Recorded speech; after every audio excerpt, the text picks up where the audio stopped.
All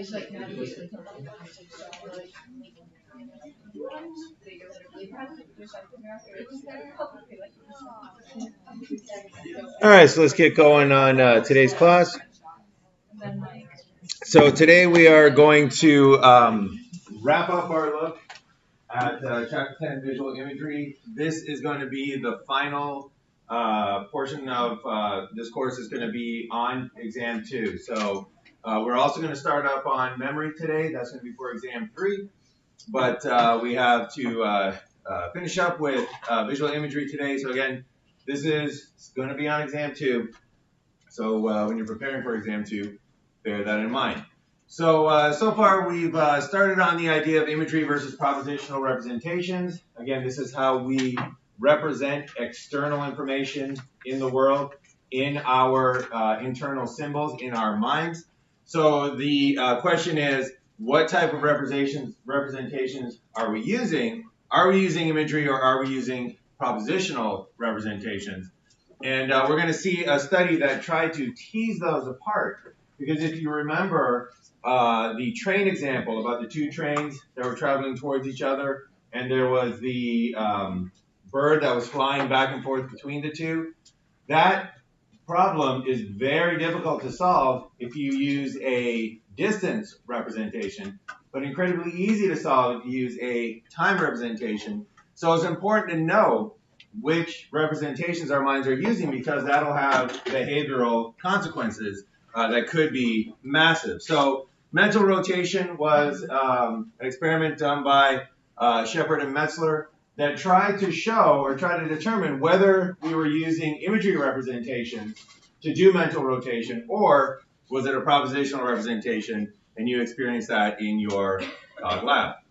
All right, so just to wrap up our look at imagery versus propositional representations, this is a visual representation of a sound wave. So this is a sound wave. The higher the bar here, the louder the sound wave, the more close together the bars are, the higher the pitch of the sound wave. But if you were able to see sound waves, if you're able to actually see the compression of air molecules in the atmosphere, this is what a sound wave would look like. And we can represent that sound using two types of representations. We can represent it as a series of zeros and ones on a CD or an MP3, and that is a propositional representation of the sound. Or we can represent it on a record here, and that is a imagery representation of the sound. And this is a propositional representation because these ones and zeros do not maintain or mimic or duplicate any of the structure that the external reality has. These ones and zeros do not at all look like a sound wave.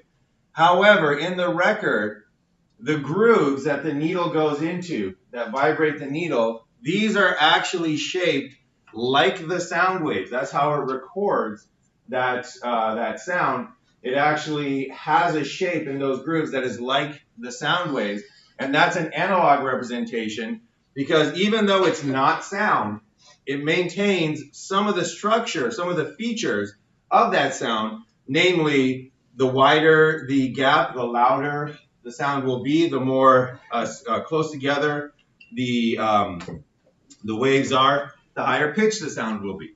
So this is an example, again, of a propositional representation of a particular sound. This is another propositional representation of that sound. So we have propositional representations, and then this, zoomed in, is an an imagery representation.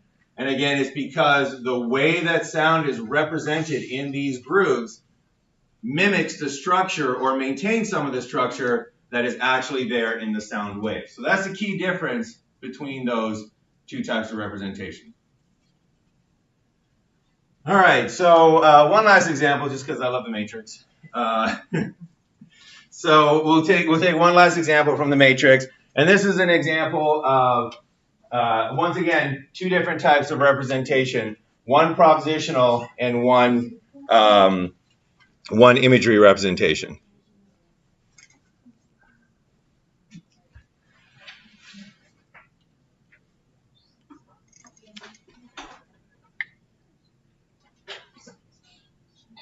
always look at it in coding?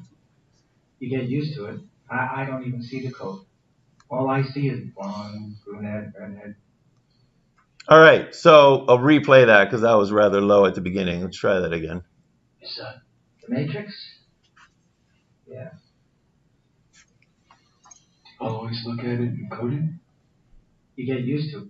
All right, so that's the matrix. That is the code that determines the reality of the matrix. But you can see it's a propositional representation there. It's just got a whole bunch of symbols. And they stand for something. They do represent something because Cypher, he is able to read that code and decipher what it represents. So he is able to take a look at it and say, I don't even see the code. All I see is blonde, brunette, redhead. so this code, this is a propositional representation because this looks nothing like a woman with blonde hair, right? This looks nothing like a woman with red hair, and yet it represents that idea.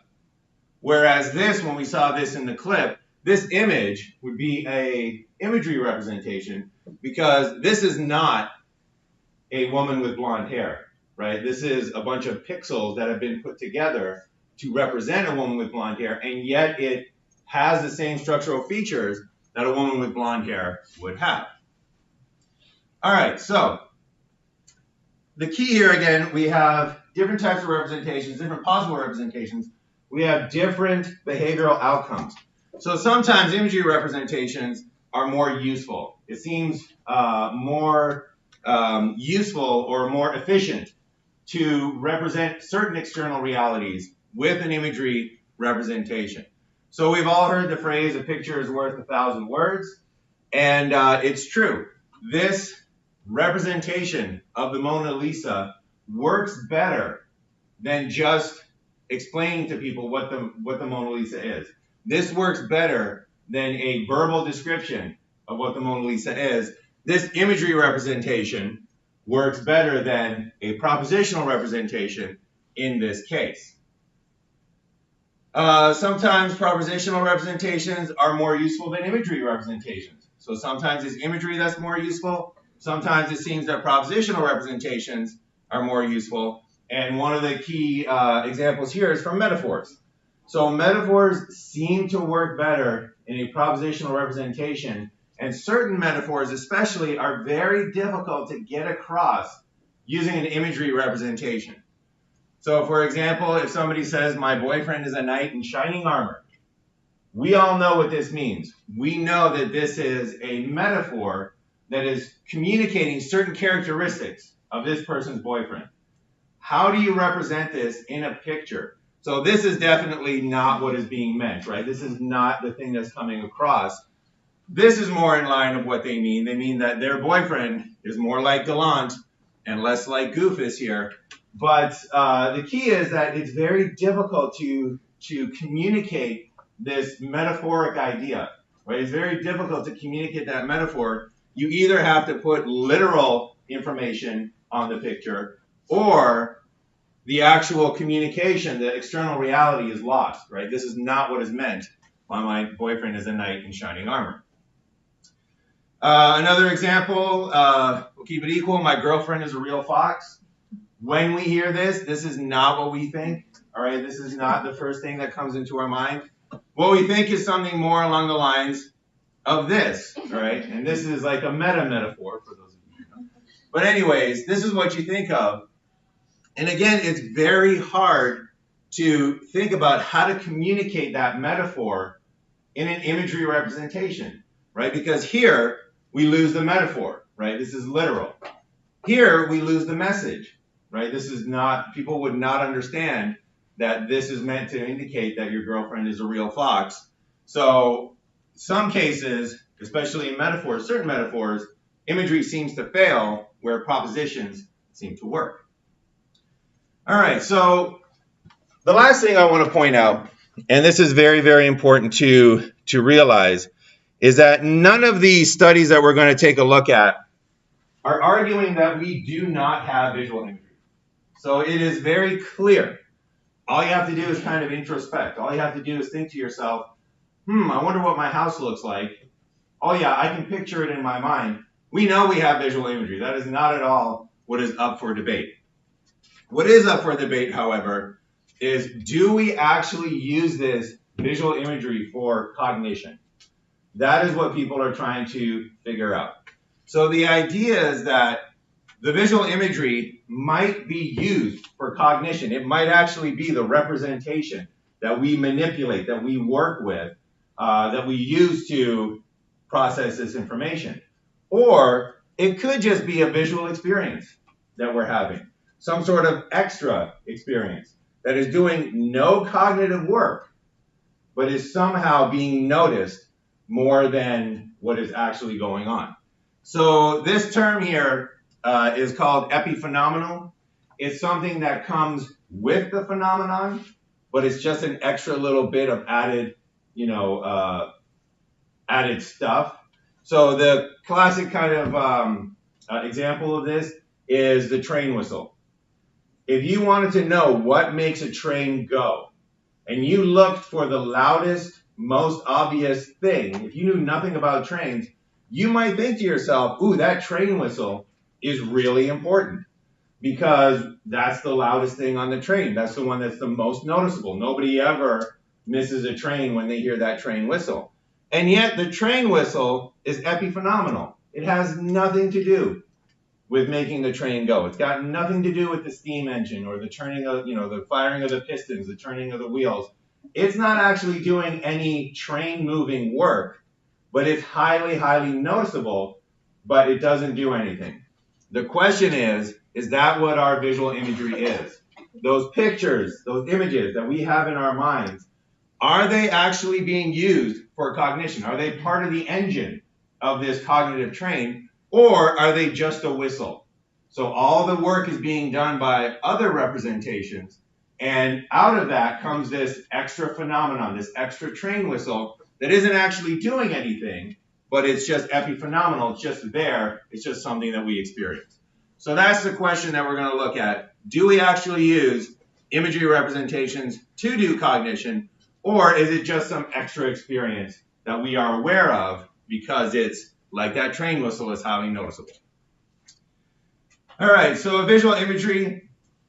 So here's the key. If visual imagery is an image representation, if we're actually using an imagery representation to do work, then by definition it preserves some structure. That's the definition of an imagery representation. It preserves some of that structure. If it preserves that structure, and that structure determines the performance of the external thing in the real world, then the performance that we see externally should be the same in visual imagery. So the performance of something that we're representing, that external object in the real world, if imagery has the same structure, then if structure determines performance in the outside world, that structure should also determine performance in the visual imagery world. So that's the key kind of idea here, that if our visual imagery representations are actually doing work, then, and they preserve structure, then if structure is limiting or determining performance in the real world, and that structure is preserved in our representations, then our representations and our cognitions should show similar performance limitations or abilities. Mm-hmm. I have a question about the epiphenomenon. Yep. So is that kind of like classical conditioning, where like it's like an unpaired stimulus that we kind of pair with something else?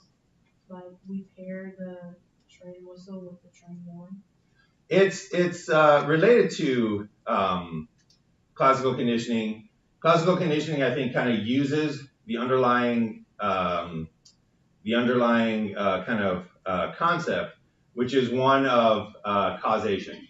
We are kind of hardwired to think that when two things occur closely together over and over and over again, that one kind of causes the other, or one is linked to the other, and that's kind of the heart of classical conditioning.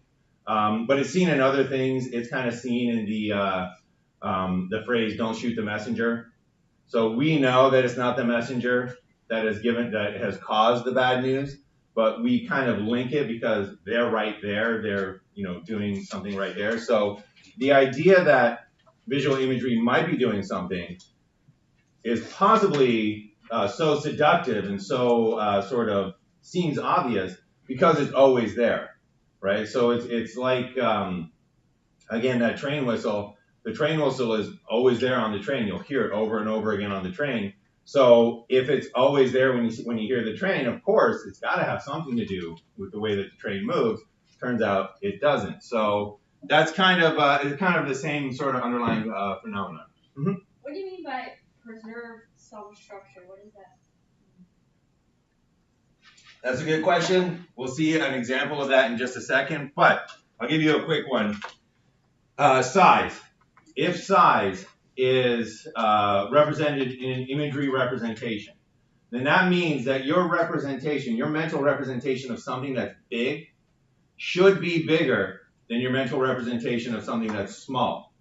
And that's not true of propositional representations, because the proposition, that thing is 6 feet tall, is just as big as that thing is 2 inches tall, right? So propositions, they don't preserve the structure. Imagery representations, they do. And just the same way that you can carry more small things, you should be able to, if your ability to carry small things is due to the fact that you have limited storage in your arms and they have a certain size in the external world, and your representation preserves that structure, then you should be able to visually imagine more small things in your mind than big things.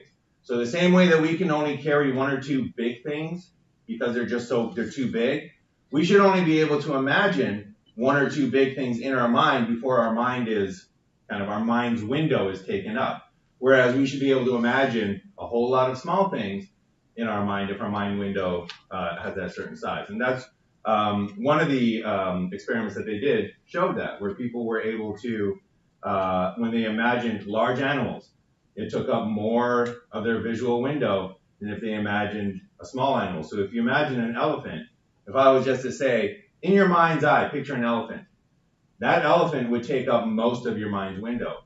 And if I said, in your mind's eye, picture a mouse, that mouse would take up a small part of your mind's window, even though you can zoom in on the mouse if you want to. But our representation in that case is an imagery representation. It's a small representation. Yep. So that preservation of structure is required if we are to understand that visual imagery representations are part of cognition? Is that what we're saying? Well, what we're saying is that it preserves structure. That's just the definition of an imagery representation. Oh, okay. But if we're using it, if we're actually using it to do cognition, then that structure should impose either limits or let's say it should impose limits on our ability to do cognition.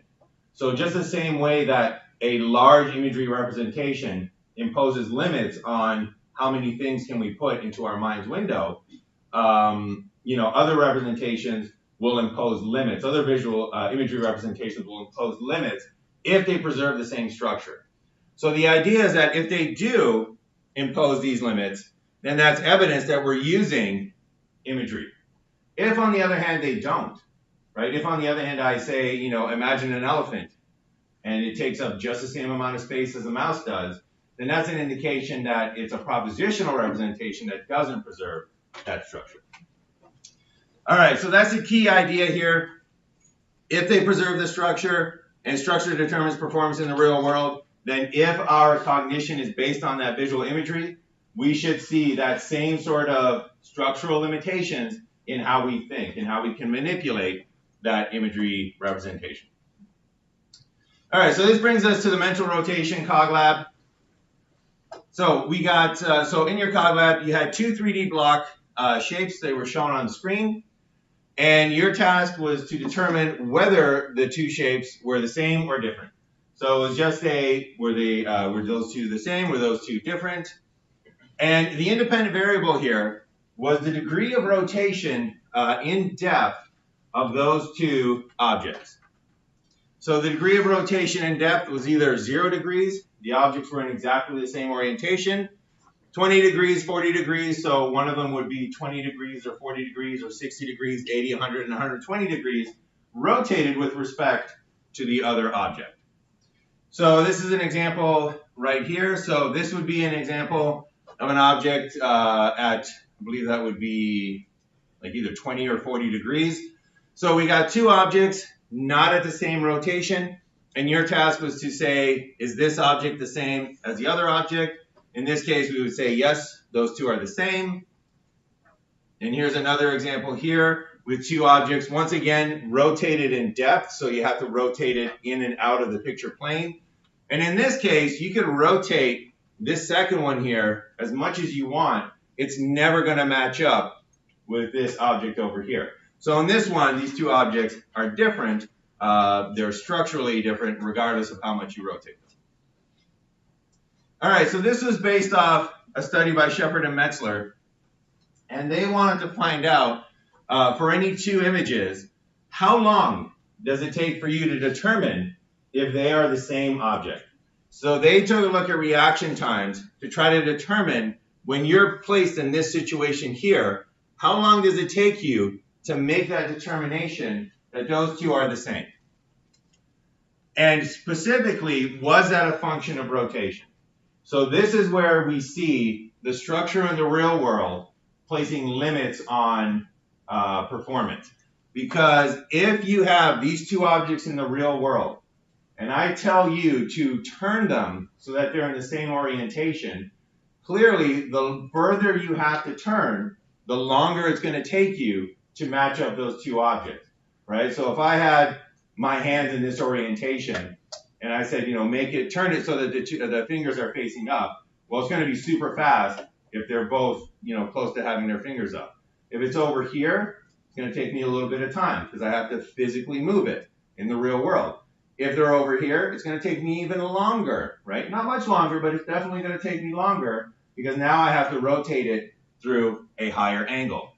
So they were asking, in our minds, when we are doing this cognition here, when we are crunching this information to rotate these images mentally, are we going to take longer to determine if they're the same object if the rotation is large or if the rotation is versus if the rotation is short? All right, so once again, they actually had two types of rotation. The first rotation was a planar rotation. That was one where you didn't have to rotate in depth. The second one was a depth rotation. That is one where you did have to rotate in depth. And once again, it has implications. So for a propositional representation, we would predict no difference in the amount of time that it took you to determine whether these two are the same or whether they're different. There would be no difference in terms of how rotated the objects were. And the reason for that is because if we represented this object in a propositional representation, and if we represented this object in a propositional representation, then we're going to take rotation out of it. We're going to take that physical structure out of it. So for example, we might say, or we might have represented in our mind, this left side here. This is my propositional representation. We got 3 cubes.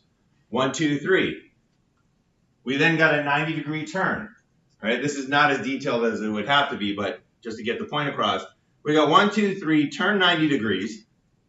We got another 3 cubes. 1, 2, 3. We got another 90-degree turn, 90 degrees.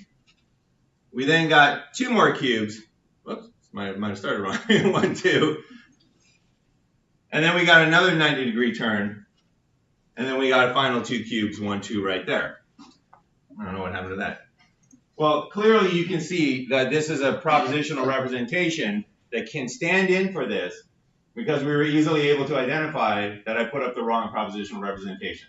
So clearly we can see that, yes, it has a potential to stand in for this.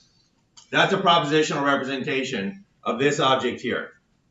If we also have the right side and we use a propositional representation, we would say, yeah, right side has 3 cubes, then 90 degrees, then 3 cubes, then another 90-degree turn, then 2 cubes, then another 90-degree turn, and then 2 more cubes.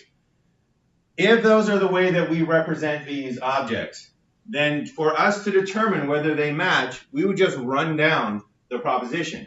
We would say, all right, First characteristic, match. Second characteristic, match. Third characteristic, match. Fourth, match. Fifth, match. Sixth, match. Seventh, match.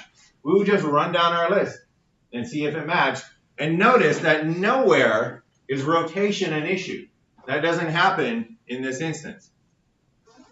If, on the other hand, we were using an imagery representation, then it's going to take time or more time depending upon the amount of rotation. Because for an imagery representation, for the left side, we have an image of the shape as our representation. Some sort of representation that preserves the structure. For the right side, we also have some sort of representation that preserves that structure. And if we're using those representations, then in order to determine if they're the same, we're going to have to take that right side and we're going to have to rotate it bit by bit until it matches up with the left side, and we can determine whether it's the same or whether it's different. So that rotation takes time in the real world. And if our representation preserves structure, then we might expect that that rotation in our mind is also going to take time. Specifically, the more we need to rotate, the longer time it's going to take. All right, so propositional representation predicts same time, regardless of rotation. You just run through your propositions, see if they match up. If they do, yes, they're the same object. If they don't, no, they're different.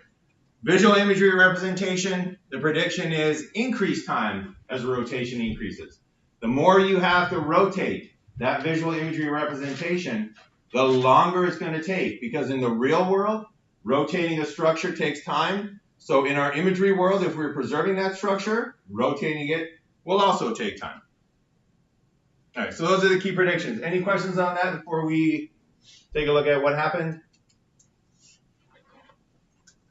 All right, so this is what Shepard and Metzler found. So we got two graphs here. This is for pairs that were only rotated in the picture plane. These are for pairs that were rotated in depth. Here we have the reaction time to say that they were the same in seconds. So this is 1, 2, 3, 4, 5 seconds up here. And then here we have on both graphs, we have the amount of rotation that the pairs were separated by. And importantly, we can see that as that rotation increased, the time that it took subjects to say, yes, they're the same, increased as well. So as that time, as that amount of rotation increased in order for the pairs to be matched up, the amount of time that it took for subjects to say, oh, yes, they're the same, that also increased. So this is not predicted at all by a propositional representation. This pattern of reaction times is only predicted by visual imagery representation, indicating that not only do we see in our mind's eye these two images rotating, but that's actually the representation that is doing the cognitive work. We are actually rotating an imagery representation in our mind, and that is the only reason why we would get this increase in reaction time as the angle of rotation increased. Any questions on that result? Why is it like such a perfect 45-degree line? Was this based off the results of an individual or off of the results of like hundreds of people? Because it's like a perfect incline when it increases by the same amount for each degree. Well, in this case, so this is a sample of individuals. It's not just one individual for this. And it's close to a straight line. So they fitted a straight line to it. You can see that some of these points are above, some of these points are below. It's close to a straight line, and this is another kind of instance of a preserving structure, because if you're able to spin something at a certain speed, the further you have to rotate it, the longer it's going to take. So if you got to rotate it twice as far, it should take twice as long. So it predicts a linear straight line relationship between the amount that you have to rotate and your reaction time. And that's also what they found. They found a very straight line relationship. It's a good question. Any other? All right. So that's what they did in 1971. Let's take a look at what we did currently and see if we got the same kind kind of reactions. All right, so here we have, once again, reaction time on the y-axis, going anywhere from about 1.5 seconds all the way up to just under 3 seconds. And then here we have the rotation between the two objects in degrees. These were only rotated in depth. And this one only goes up to 120 instead of Shepard and Metzler's. I think they got up to like 140. But regardless, once again, we're looking, do we use an imagery representation? In which case we should see a line that increases with the degrees of rotation, or do we use a propositional representation, in which case we should see a very straight line, flat line across. And what we found was we once again see this evidence for an imagery representation. All right, so those were our results. And we got increased processing time as rotation increased. Not quite that straight line that Shepard and Metzler had back in 1971, but very importantly, still increasing as the rotation increases. Once again, indicating that we are still using an imagery representation. So nothing has changed in approximately the 40 years since Shepard and Metzler's original research. All right, so we can there again see increases in reaction time as rotation increases, same as what Shepard and Metzler found, indicating that we are not using a propositional representation to do this cognitive work of matching up these pairs. We are actually using that visual imagery representation, that one that preserves structure, because again, we take longer because of larger rotations. Just like in the real world, it would take longer to spin something through a larger rotation. All right. Oh, yeah. So that was the same shape trials. Now let's take a look at the differently shaped trials and see if those also use an imagery representation. And once again, we have those for the same shape trials.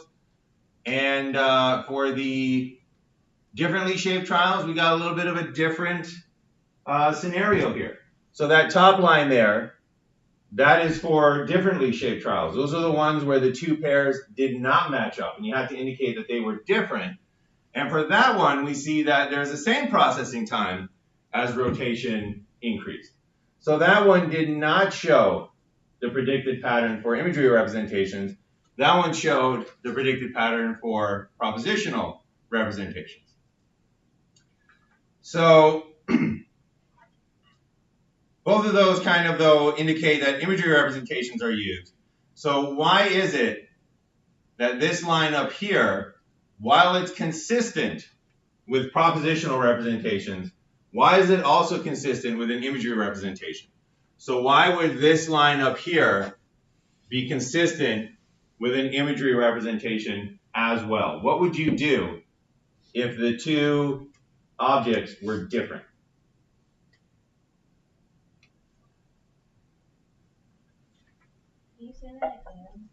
So why is it that, so this line here where the objects were the same, these increased as the rotation increased. The reaction time increased as the rotation increased. When the two objects were different, however, the reaction time stayed the same, regardless of the rotation of these objects. So why is it that for objects that are different, it was the same processing time, the same reaction time, whereas for objects that are the same, it was increased reaction time for rotations. Mm-hmm. Yeah. Because like you can tell the difference. Like when the objects are different, you can tell that they're different like faster than you can tell. Like for me personally, it was harder to tell. Like when they were rotated, it was harder to tell if it was the same or not. But like when like you look at it and see that it's different, like it was faster. If that makes sense for me to respond. It makes sense. I don't know. Did anybody else have that experience? Maybe easier rather than faster because you could tell the parts. Like if one part of it only had 2 versus the other one had 3, you could tell that kind of right off the bat without rotating it. Isn't that showing that our reaction time was longer when they were different? Yeah. So one of the things that indicates that your experience would kind of be unique to yours which might indicate that you were using a slightly different strategy than other people, something that would detect differences much more easier than the same ones, is the fact that in just about every case, determining that the objects were different took much longer than determining that they were the same. So in every single case here, except for these highly rotated cases there, it took you about the same time to say that, or much longer, sorry, to say that those are different and those are the same. So it could be, so it would argue against the fact that it was easier for most people, but you might have been actually using a propositional representation, relying more on that, because I think that those ones, kind of as soon as you find a difference, it's much easier to say, oh, there's a difference, line 2 is a difference. That's a whole lot faster than rotating through the rotation. Mm-hmm. Is the reason there's an increased time and that it doesn't increase with the rotation sort of like how in one of our previous CogLabs where it was more difficult to, or it took more time to search the whole image for to make sure that nothing, that the thing wasn't there, as opposed to being able to like zero in on the one thing that was there. So like with this rotation, if it was the same, you can look at the two images and you can immediately see that they're the same. But well, not immediately. It did take you some time. Yes, or quickly see. Yeah. But if they're different, you have to search the whole image and make sure to find that difference, as opposed to. And what does, so search the whole image was what explained it in visual search.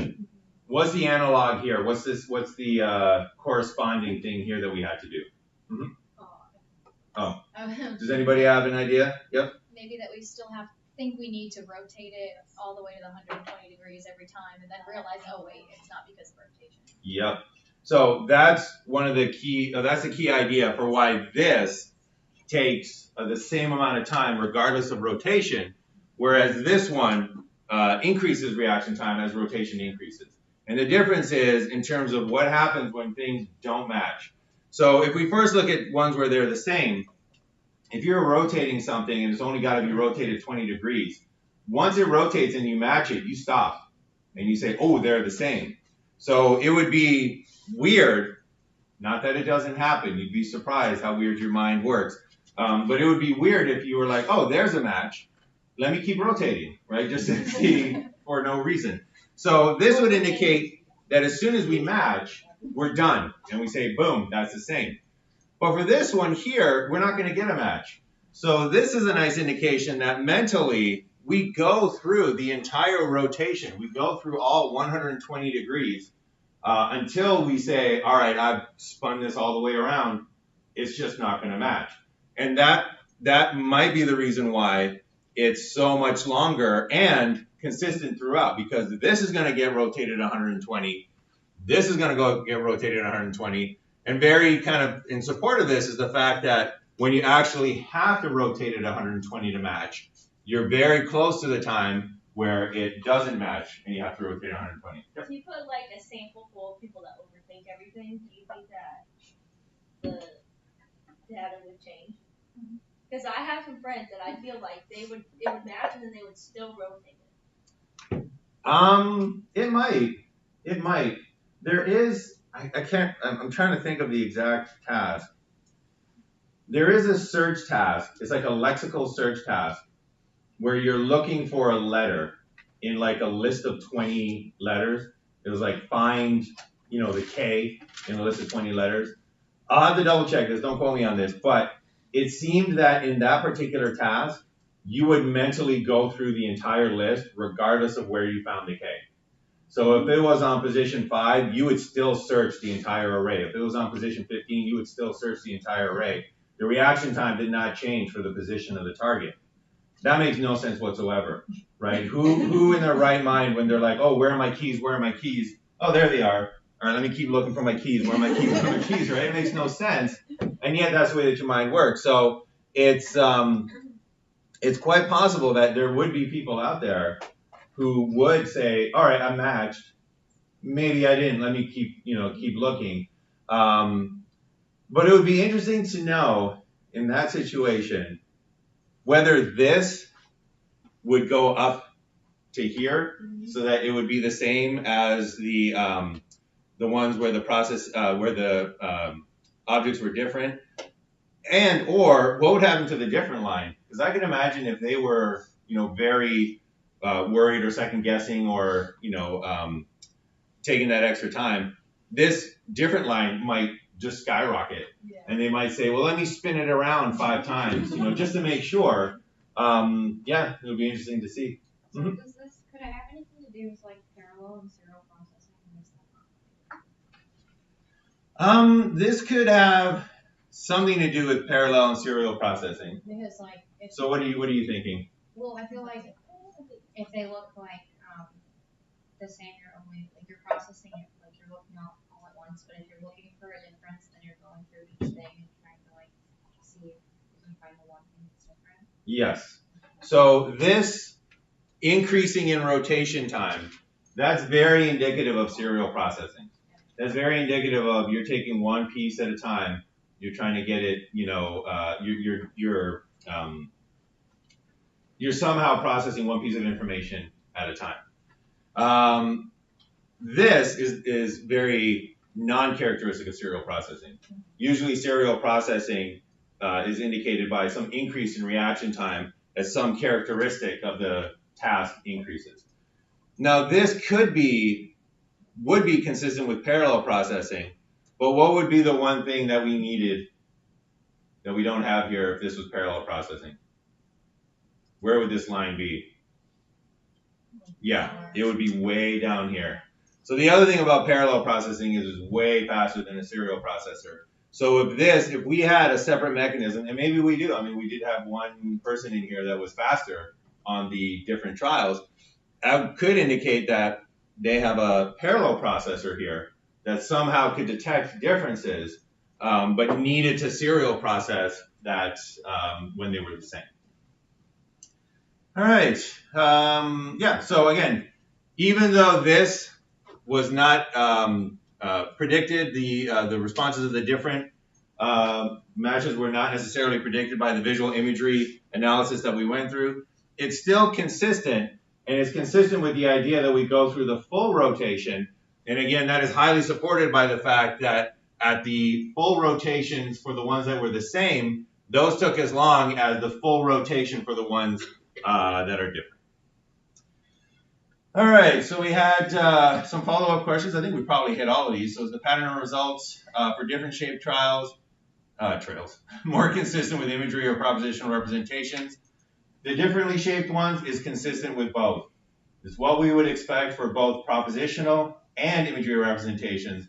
So the strongest evidence that we're actually using imagery representations comes from the same trials where we see that increase in reaction time as rotation increased. So what strategy was your mind using? It was a rotational strategy. And again, the results of the same shape trials are the ones that are the most consistent with imagery representations because, again, they increased their reaction time as their rotation increased. And again, that indicates that the strategy that your mind was using for the different shaped ones was to go to a full rotation. The strategy that your mind was using for the same shaped ones was to rotate it until it somehow matched, until the two representations were lined up, and you can make those feature matches, and then that's where you indicate it's the same. Mm-hmm. Do you think like the results would change if people didn't know that it was a timed thing? Like how fast can you do it? Typically, I think it would stay the same, just because if people are not told that it's going to take a certain time, they might not pressure themselves to go super fast, but they will still kind of be faster in one condition and slower in the other condition. So, it's like if you have to write, a paragraph versus an entire paper. You're going to write both of those faster if I tell you there's a time limit on each of these. But even if I said, take all the time you want, no deadline as long as you want, you're still going to write that paragraph quicker than the other one. So if you take away the time constraints, if you take away that stipulation that try to do this as quickly as you can, I think the data would get a little bit more variable because I think some people would be like, oh, I'll just take my time. Whereas other people were like, I still want to do this, as quick as I can. But I think the pattern of the data would stay the same because you would still need in your mind extra time to process ones that are highly rotated versus not so rotated. And because of that, unless you had some sort of internal monitoring mechanism where you were like, I'm going to respond only every 5 seconds, you would still see the pattern. It might be longer, but it would still be that same pattern. Any other questions? All right, so we're going to wrap up our look today at imagery representations with an example of some of the extremes of imagery representations. We're going to take a look at some of the bad, and then we're going to focus in on some of the good, kind of wrap up imagery representations here. All right, so imagery representations, the bad. One of the examples that we saw where we saw a very poor imagery representation was in change blindness. So if you remember the change blindness demonstration, the CogLab, where you had to detect that single change, the video where I believe the guy's name was Derek Brown was asking for directions and he would completely change out with another individual and people did not notice the change, whether he changed out for somebody of a different race, whether he changed out for somebody of a different sex, they still wouldn't notice it. That is an example of extremely poor visual imagery. So it's not to say that we're not using an imagery representation, but whatever it is, it's very kind of fuzzy, right? The same way that if you wear glasses and you don't have your glasses on and you see somebody coming towards you and you're like, is that a stranger or is that my friend? I cannot recognize them because I have this fuzzy imagery representation. The same way in those change blindness, the reason people don't notice with a change is because whoever's in front of them is consistent with their imagery representation, indicating a very, very bad imagery representation. Examples of good representations that are very consistent with an imagery representation is the example of photographic memory. So people that are like, oh, I have a photographic memory, I can take one look, at a picture and I'll know exactly, I'll be able to memorize a picture. I'll take one look at a scene and I'll be able to memorize a scene.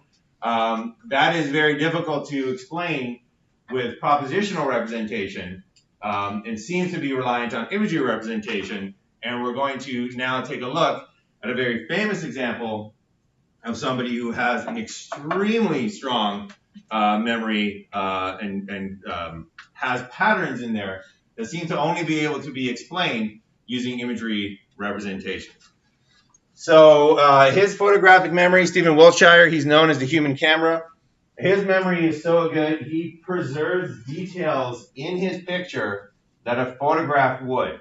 So he preserves the same sort of structural details in his picture that a photograph would of the real world, and that is very difficult to explain unless he's using an imagery representation where he has somehow in his mind preserved the structure of what it is that he just looked at.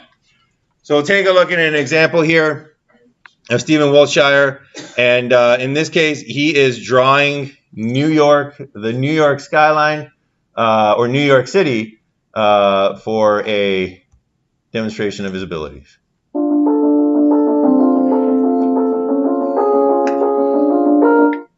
Whoops.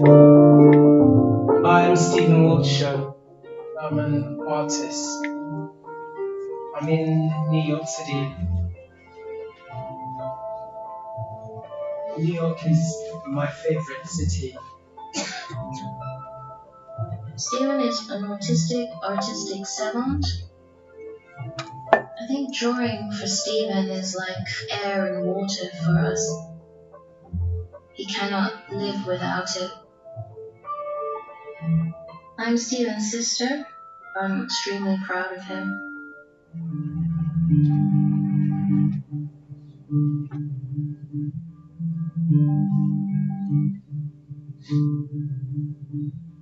I'm gonna do a drawing of New York City from the memory.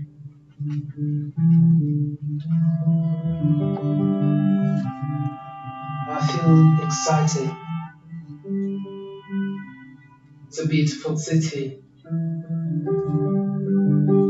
Lots of skyscrapers. My favorite is the Empire State Building. It's a brilliant building. It was so beautiful out there. Nice and sunny.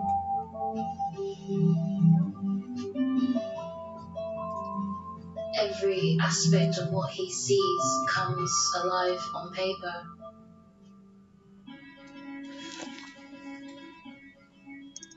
So this morning I figured it out. We'll start with the Brooklyn up to the... All right, so you can see he's made kind of notes on what it is that he's going to draw. He's going to draw New York City. He's got like a 16-foot piece of paper to draw it on. Midtown Manhattan. Let's see what he does. All the way to Queens. Gonna start now.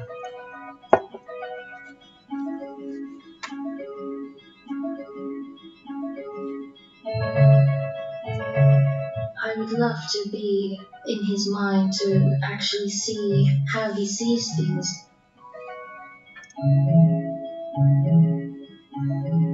All right, so she mentions, I would love to be in his mind to see how it is that he actually sees things. Well, we as psychologists, we kind of know what's going on in his mind, how he actually sees these things. So he seems to be relying on a very detailed imagery representation. And in all honesty, you're going to see his picture, very detailed picture of New York City. And not to brag, but I could draw a picture of New York City just as well as Stephen Wiltshire if you let me trace a picture of New York City, right? So if you put a huge picture of New York City on this, piece of paper, I could go with a marker and say, okay, there's the line for this building, and I'm going to color in this window, which I see, because it's there in a picture. So I could do what he did if I had that picture in front of me. That indicates that he somehow, in his imagery representation, has that picture, but it's in his mind. So the same way that I could do this if I had the picture in front of me, he can do that because he has this picture in his mind. And it's almost literally like he's imagining it on that paper, and he's just tracing it out. So you'll notice this is marker, right? This is not pencil. So he's not like, oh, let me see if this looks right. No, that's no good. He's literally like, I can see this. Let me just trace it out. I know where things are. So we kind of know what's going inside his mind. He can see this entire image, and he's just kind of tracing it out on this piece of paper. Stephen was mute until the age of 5, so drawing was a form of his speech. This was his language. He has a phenomenal memory and is able to memorize cityscapes, landscapes, how many windows, floors, chimneys. To watch the ink touch the paper, it's almost like fine embroidery. You can actually see it develop and never get tired of it.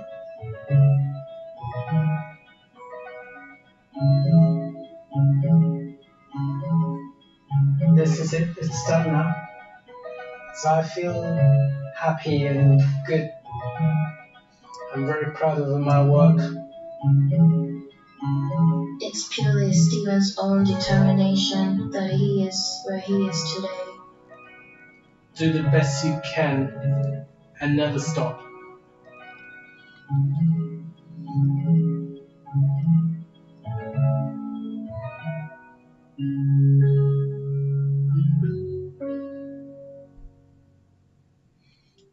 All right, so let's take one more look at Stephen Wiltshire when, as he sketched the skyline from memory.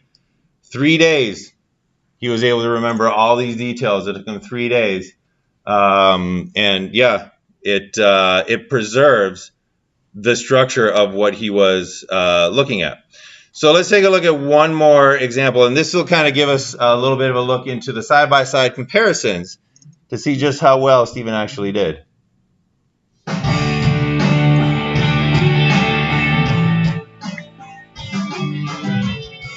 All this week we have been featuring the art of Stephen Wiltshire in our series, An Early Beautiful Memory. He was diagnosed with autism at age 3, did not speak until he was 5, but today he is known worldwide for the beautiful panoramas he creates from memory.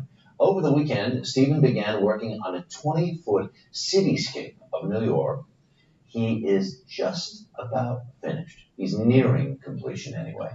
And CBS's Michelle Geelan is at the Pratt Institute in Brooklyn, where Stephen is working this morning. Good morning, Michelle. Good morning, Harry. He's put a lot of hard work into it, and boy, has it paid off. He started all the way up here at the George Washington Bridge and then continued down through Manhattan, New Jersey, Financial District, and he's heading over to Brooklyn now.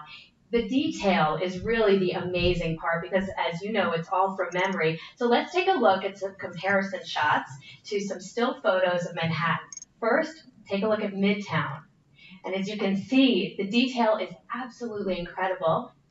So once again, this is just an indication that, yeah, I could do exactly what Stephen is doing if this was in front of me, right? And I could just be like, oh yeah, let me just color that in there, and you can match it up.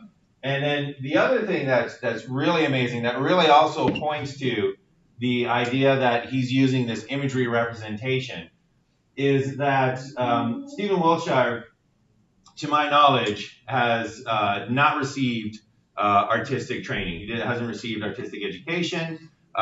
He just loved to draw, and he ran with it, and he was off and running. Because of that, there are certain things that he would not know of in a sort of propositional way, right? In a sort of, as we're going to see later, explicit knowledge, explicit memory. So one of those things is perspective.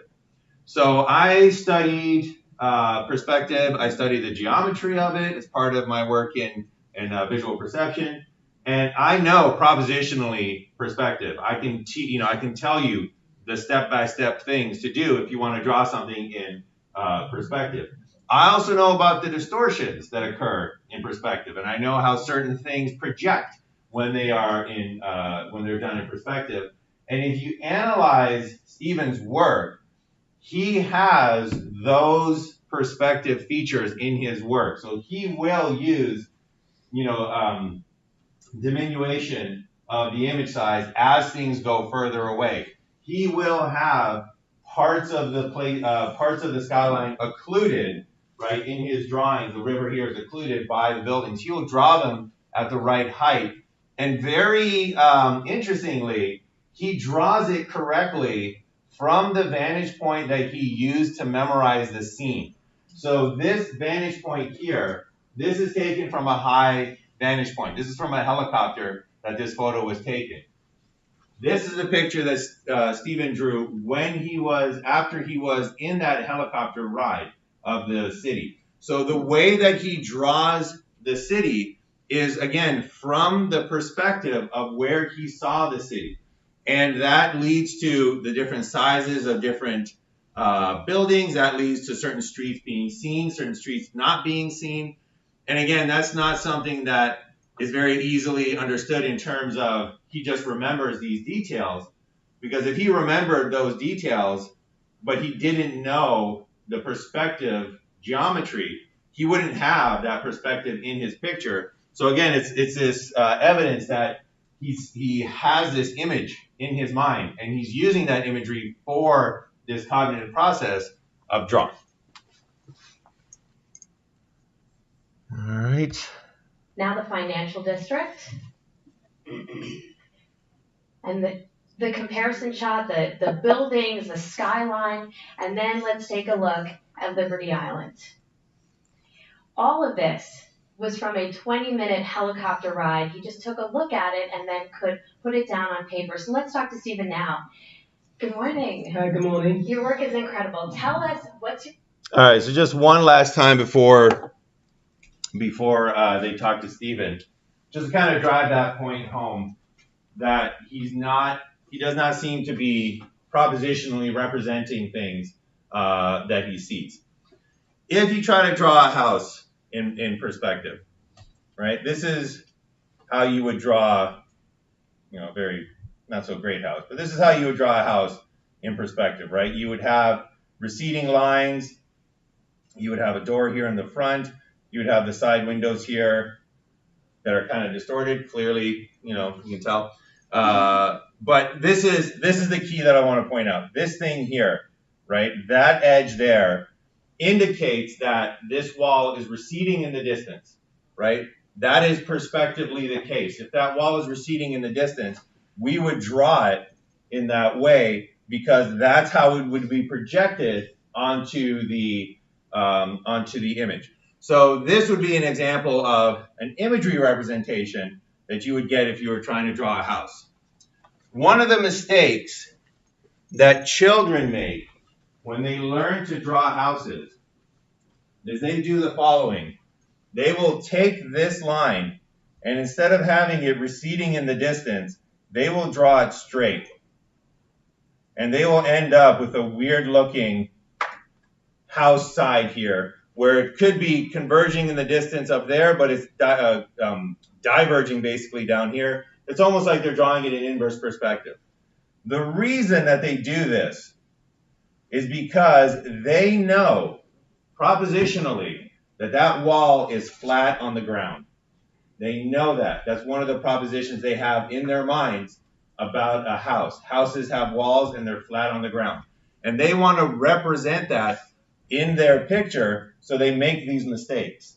This is an indication right here that they're using a propositional representation to complete this drawing, because they're basically going down their features of what they know about a house, and they're like, all right, I'll put this feature here, I'll draw this based on the propositional features that I have, and you find out that they make errors like this. On the other hand, when you draw something and it's like this, and it includes perspective in it, but you're not aware of those features, that's an indication that you are going straight imagery, basically, again, tracing over that image that you have in your mind. All right, so let's wrap this up. Let's hear what Stephen has to say. Favorite part of New York to draw? The Manhattan. Manhattan is my favorite. They've got lots of skyscrapers, and they're big, tall, the tallest, and the avenues, and they're very huge. They've got lots of yellow New York taxi cabs. Lots of taxi cabs. And thank you so much. Also, you can. And Stephen also told us, Harry, that he's been listening to his iPod, and he said that the music that gets him through all of this was Outkast. Back to you. Outkast, all right. Michelle, thank you. All right, so that was Stephen Wiltshire. Any final questions, comments? It was a little cringy at the end there, but it's live TV. Any final thoughts, ideas before we wrap it up for today? I do. So are some people more like hardwired to use propositional versus visual? I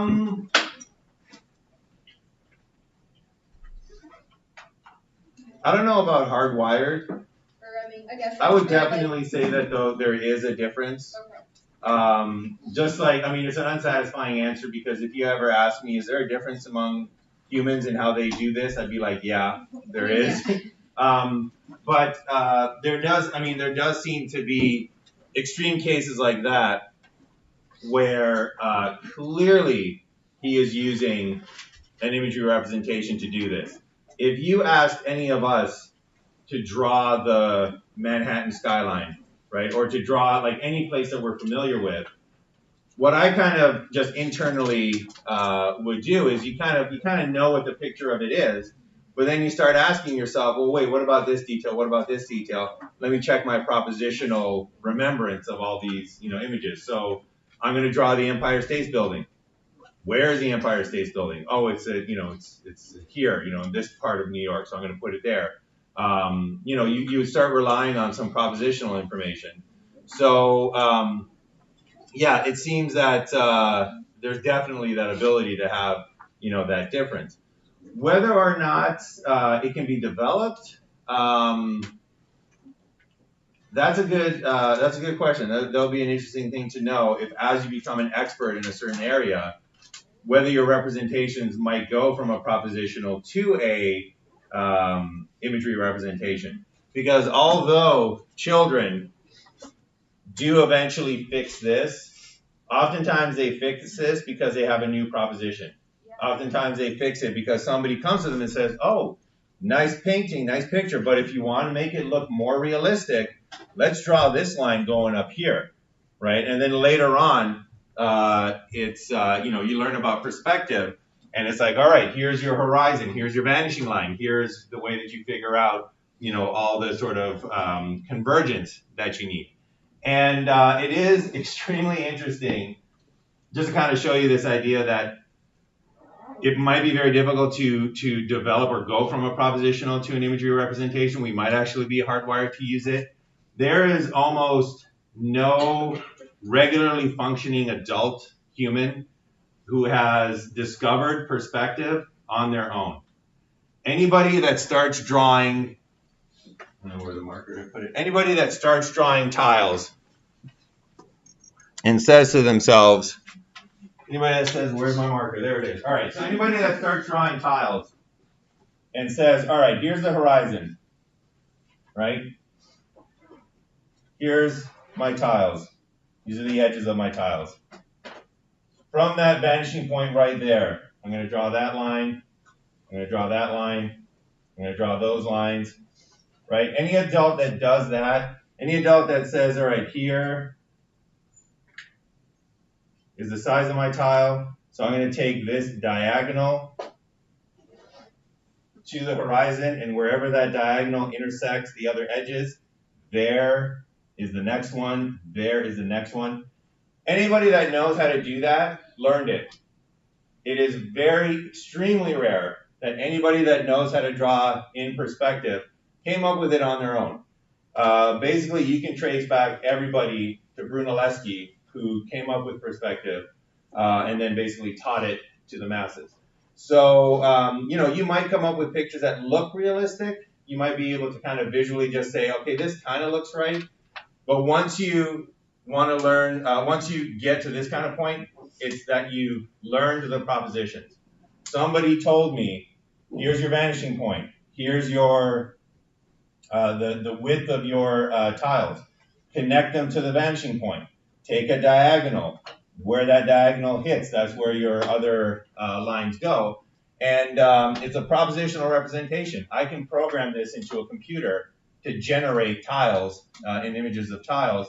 So you would think that maybe with enough practice, you might eventually switch to an imagery representation, but that doesn't seem to be the case, at least with drawing like this. There was a hand up somewhere. Good. All right. Any final questions, observations?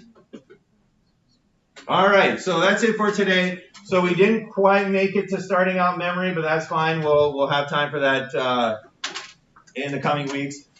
Just to be clear, we are having our second exam next time that we meet. So it's going to be on Tuesday, and the end of today is where the exam ends. All right, so check your syllabus for the chapters. The Lamothe theory is going to be on it, and everything from exam after exam number 1 up to right now can also be on section 2. Other than that, we are done for the day.